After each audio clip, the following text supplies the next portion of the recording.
नई Delhi railway station भगदड़ मामले से जुड़ी हुई बड़ी अपडेट सामने आ रही है। आपको बता दें, दिल्ली भगदड़ केस में प्राइमरी रिपोर्ट सामने आई है, जिसमें प्रारंभिक रिपोर्ट में हादसे के पीछे के 3 कारणों का जिक्र किया गया है। क्राउड मैनेजमेंट में लापरवाही, इस पर सवाल भी उठाए गए हैं और इसके अलावा दिल्ली पुलिस की जांच में अहम सवाल भी सामने आए हैं। भीड़ के लिए विशेष इंतजाम नहीं किए गए, रिपोर्ट में जिक्र किया गया है। गलत अनाउंसमेंट, जिसका बार बार जिक्र हो रहा था, गलत अनाउंसमेंट का भी इसमें जिक्र किया गया है कि गलत अनाउंसमेंट से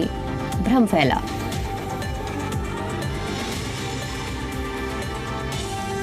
तो देखिए, अब प्राथमिक रिपोर्ट यानी कि प्रारंभिक रिपोर्ट जो सामने आई है, जिसमें 3 कारणों का जिक्र किया गया है। दरअसल रविवार रात, माफ़ कीजिएगा, शनिवार रात जो हादसा हुआ था नई दिल्ली रेलवे स्टेशन पर, भगदड़ हुई और कई लोगों ने अपनी जान गंवाई थी, जिसके बाद एक कमेटी का गठन भी किया गया। एजेंसियां और पुलिस अपनी जांच कर रही थी, लेकिन इस बीच अब जो प्रारंभिक रिपोर्ट तैयार हुई है उसमें ये बिंदु सामने आ रहे हैं। इसी पर ज़्यादा अपडेट ले लेते हैं। जी मीडिया संवाददाता प्रमोद शर्मा दिल्ली से हमारे साथ लाइव जुड़ चुके हैं। प्रमोद, क्या कुछ ज़्यादा अपडेट है इस रिपोर्ट को लेकर? क्या कुछ अहम पहलू इस रिपोर्ट में जिनका जिक्र किया गया है? देखिए, बिल्कुल शनिवार रात को नई दिल्ली रेलवे स्टेशन पे भगदड़ के दौरान 18 लोगों की मौत हुई थी, जिसके बाद एक उच्च स्तरीय जांच कमेटी बनाई गई थी। वहीं पुलिस भी अपनी जांच कर रही थी, इंक्वेस्ट प्रोसीडिंग कर रही थी और जो शुरुआती जांच है उसमें 3 मुख्य कारण हैं जो कि इस पूरी भगदड़ की वजह थे कि एक अत्यधिक जो है वो भीड़ प्लेटफॉर्म पर हो चुकी थी। रेलवे स्टेशन पे बहुत ज़्यादा भीड़ थी, लेकिन क्राउड मैनेजमेंट की कोई व्यवस्था नहीं थी और इसीलिए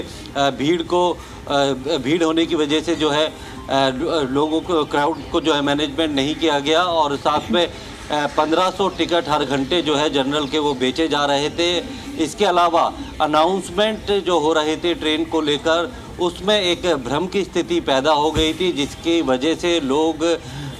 जो है कंफ्यूज हो गए थे और वो ट्रेन पकड़ने के लिए गए थे, क्योंकि पहले से ही जो 14 नंबर प्लेटफॉर्म पे प्रयागराज एक्सप्रेस खड़ी हुई थी, लेकिन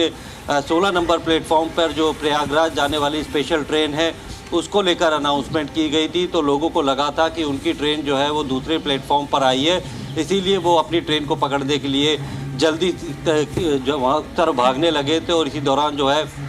भगदड़ मच गई थी। जैसे ही किसी का पैर स्लिप हुआ और वो नीचे गिरी, एक महिला, और उसके बाद से अचानक भगदड़ मच गई थी। इसके अलावा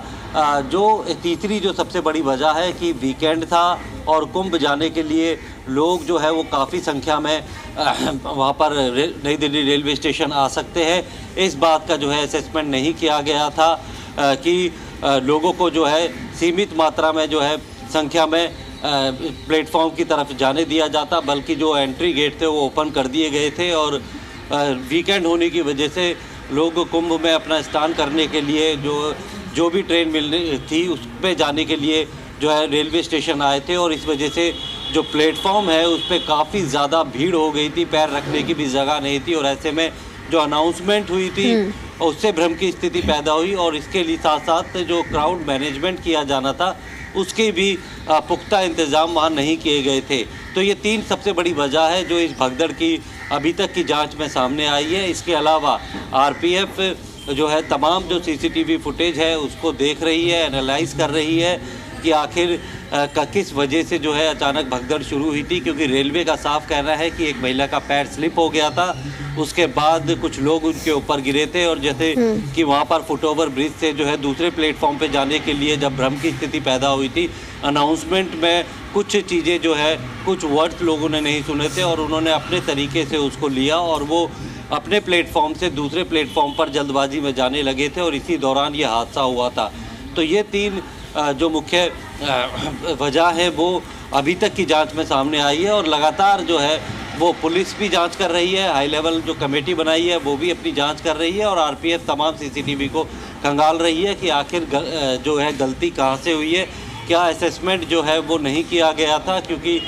जितनी संख्या में भीड़ वहाँ पर पहुँची थी उसका जो है अंदेशा क्या पहले से नहीं था और क्यों प्लेटफॉर्म में टिकट जो है या फिर जो टिकट्स है 1500 टिकट हर घंटे जो बेची गई थी, क्या उसको जो है पहले ही नहीं रोका जाना चाहिए था, या फिर जो एंट्री गेट है उन्हें बंद नहीं किया जाना चाहिए था। अगर इतनी भीड़ आ गई थी तो क्या क्राउड मैनेजमेंट की व्यवस्था के लिए किसी ने आदेश क्यों नहीं दिया था, उसको मैनेज क्यों नहीं किया गया था? तो क्योंकि अभी बहुत इनिशियल इन्वेस्टिगेशन है और इसमें जो वजह है वो सामने आ चुकी है, लेकिन अभी इन चीज़ों के लिए जिम्मेदार कौन है और उसके लिए जो है आरपीएफ सीसीटीवी फुटेज देख रही है और लगातार जो है वो जांच की जा रही है, और जो भी इसके लिए जिम्मेदार होगा उसको सख्त से सख्त सज़ा जो है वो दी जाएगी।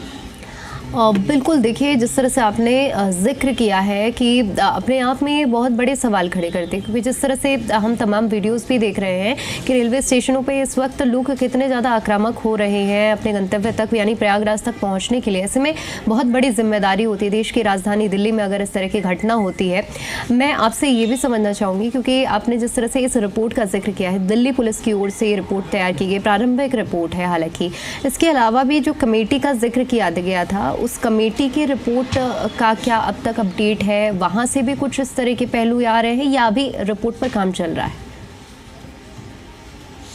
देखिए, बिल्कुल जो वजह है वो ही यही वजह जो है वो जांच कमेटी है उसके सामने भी आई है, पुलिस की रिपोर्ट में भी ये सामने आई है। जो जांच कमेटी है वो ये देख रही है कि एडमिनिस्ट्रेटिव लेवल पे कहाँ गड़बड़ी हुई है, किसकी लापरवाही रही थी, कौन इसके लिए जिम्मेदार है कि जिसकी जो ड्यूटी थी उसने अपनी ड्यूटी को नहीं निभाया। अनाउंसमेंट अगर की जा रही थी तो अनाउंसमेंट में इस बात को लेकर क्यों नहीं कहा गया कि बहुत ज़्यादा भीड़ है, और साथ में जो स्टेशन मास्टर होता है या फिर आरपीएफ के सीनियर ऑफिसर होते हैं, जब इतनी भीड़ होने की सूचना उन्हें मिली थी तो उन्होंने क्या इस पे स्टेप लिया था, इस भीड़ को कम करने के लिए किस तरीके के कदम उठाए गए थे। जो जांच कमेटी है वो इसकी भी जांच कर रही है। वहीं दिल्ली पुलिस जो है, क्योंकि 18 लोगों की मौत हुई है तो उनकी जो इंक्वेस्ट प्रोसीडिंग कर रही है 174 के तहत, और उसमें ये देख रही है कि आखिर जो लोग मरे हैं उनके मरने के पीछे की जो है वजह जो है पोस्टमार्टम रिपोर्ट में कॉज ऑफ डेथ तो सामने आ गया, लेकिन वो हालात क्या बने थे, किन किन वजह से जो है अचानक से ये भगदड़ मची थी, उसकी जांच कर रही है। उसके लिए बाकायदा लोगों से बात भी कर रही है, बयान भी दर्ज कर रही है, और साथ में सीसीटीवी फुटेज है और वो सारी चीज़ें देखी जा रही है। तो वो उनकी जांच में भी ये 3 सबसे बड़ी वजह है जो अभी तक निकल के आई है, कि जिसमें कि एक तो अनाउंसमेंट के दौरान भ्रम की स्थिति पैदा हो गई थी और लोग भागने लगे थे और बहुत ज़्यादा भीड़ हो गई थी, लेकिन क्राउड मैनेजमेंट करने के पुख्ता इंतजामात जो है वो नहीं थे, और एक वीकेंड था और कुंभ जाने के लिए लोग इतनी संख्या में यात्री यहाँ पर रेलवे स्टेशन आ सकते हैं, इसका अंदेशा क्यों नहीं लगाया था। और जब लोग आ रहे थे तो भीड़ को कम करने के लिए आपने जो एंट्री पॉइंट है उसे बंद क्यों नहीं किया, क्योंकि इससे पहले भी जब छठ या दूसरे ऐसे त्यौहार होते हैं और जब भारी संख्या में लोग जो है अपने गंतव्य अपने गांव जाने के लिए निकलते हैं तो रेलवे खुद उनके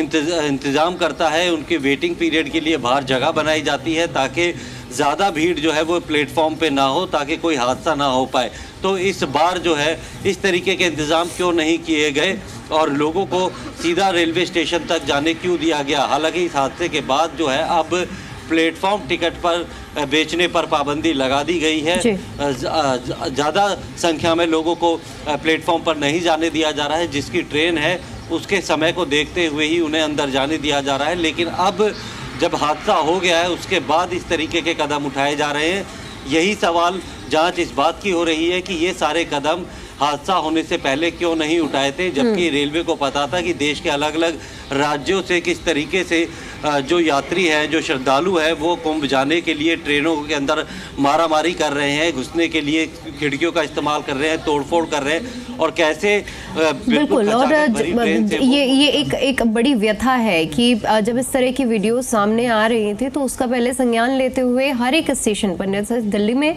बल्कि देश के हर एक बड़े स्टेशन पर इस तरह की व्यवस्थाएं होनी चाहिए थी, लेकिन बड़ी चूक है ये। बहुत शुक्रिया प्रमोद आपका हमारे साथ जुड़ने के लिए। और